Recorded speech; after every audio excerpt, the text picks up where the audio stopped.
জুলাইবাড়ি বিধানসভা কেন্দ্রের অধিকাংশ লোকজন কৃষিকাজের উপর নির্ভরশীল। বর্তমান সময়ে এলাকার কৃষকরা বিভিন্ন প্রকার সবজি চাষের পাশাপাশি ধান চাষ করছে। দুদিনের প্রবল বৃষ্টির কারণে কৃষকদের ধান গাছের চারা জলের তলায় তলিয়ে গিয়েছে।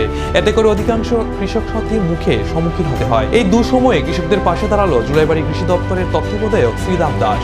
বর্ষায় কিছু সময় পর তিনি বিগত 2 দিন পর্যন্ত জুলাইবাড়ি বিধানসভা কেন্দ্রে বিভিন্ন জায়গায় ছুটে গিয়ে কৃষকদের কৃষি জমি পরিদর্শন করে ও পরিবহন করে কৃষকদের সঙ্গে মত বিনিময় করেছেন। কৃষকরা কিভাবে এই ক্ষতি থেকে রক্ষা পাবে এবং কিভাবে সরকারি সুযোগ সুবিধা পেতে পারে তা নিয়ে কৃষকদের সঙ্গে আলোচনা করেন। শনিবার দুর্যোগপূর্ণ আবহাওয়াকে উপেক্ষা করে কৃষকদের পাশে দাঁড়াতে দেখা গেল জুলাইবাড়ি কৃষি দপ্তরের তত্ত্বাবধায়ক শ্রীরাম দাসকে।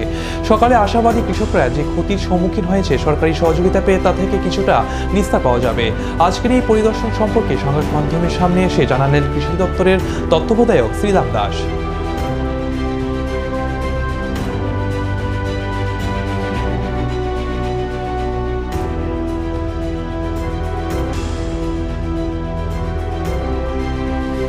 আজকে পশ্চিম চরকবাই কালীবাড়ি মাঠে এখানে আমরা ফ্লাড এফেক্টেড কৃষকদের জমি পরিদর্শনে আসি।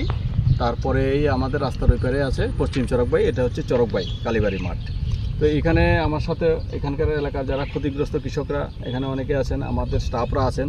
তো গতকালকে থেকে আমরা জুলাইবাড়ি ব্লকের সমস্ত ফ্লাড এফেক্টেড এরিয়াগুলি আমরা পরিদর্শন করি, সরজমিনে দেখেছি যে এখানে অত্যন্ত বেশি পরিমাণে গতবারের তুলনায়ও, গতবারে একটা ফ্লাড হয়েছিল নভেম্বর মাসে, কিন্তু এটার থেকেও অনেক বেশি পরিমাণ জমি এবং কৃষক ক্ষতিগ্রস্ত হয়েছেন।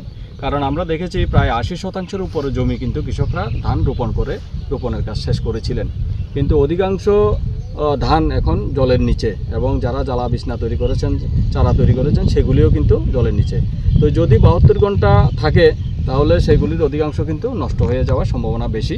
তো আমরা কৃষকদেরকে আবার পরামর্শ দিচ্ছি যে যে সমস্ত ক্ষেতগুলি চারা নষ্ট হয়ে যাবে তারা যাতে আবার নতুন করে চারা বসিয়ে সেগুলিকে যাতে আবার রোপণের জন্য ব্যবস্থা করেন।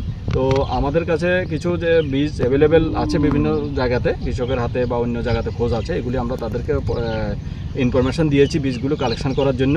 তো এটা আসলে খুবই বেশি ক্ষতিগ্রস্ত হয়েছে, যেটা বলে শেষ করা যাবে না। আমরা দেখেছি সরজমিনে গোটে প্রায় আমাদের 3828 হেক্টর জমি আমাদের জুলাইবাড়ি ব্লকের আন্ডারে আছে।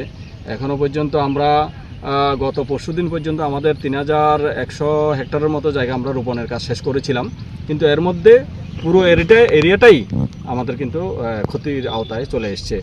প্রায় এখন আমরা ক্ষতি নিরূপণ করছি, পরিদর্শন করছি, নাম নথিভুক্ত করছি, করে আমরা ক্ষতিগ্রস্ত তালিকা তৈরি করে আমরা দপ্তরের কাছে পাঠাবো, যাতে কৃষকরা কোনো যদি সুযোগ সুবিধা বা কোনো ক্ষতিপূরণ পেয়ে থাকে সেটার জন্য আমরা চেষ্টা করব।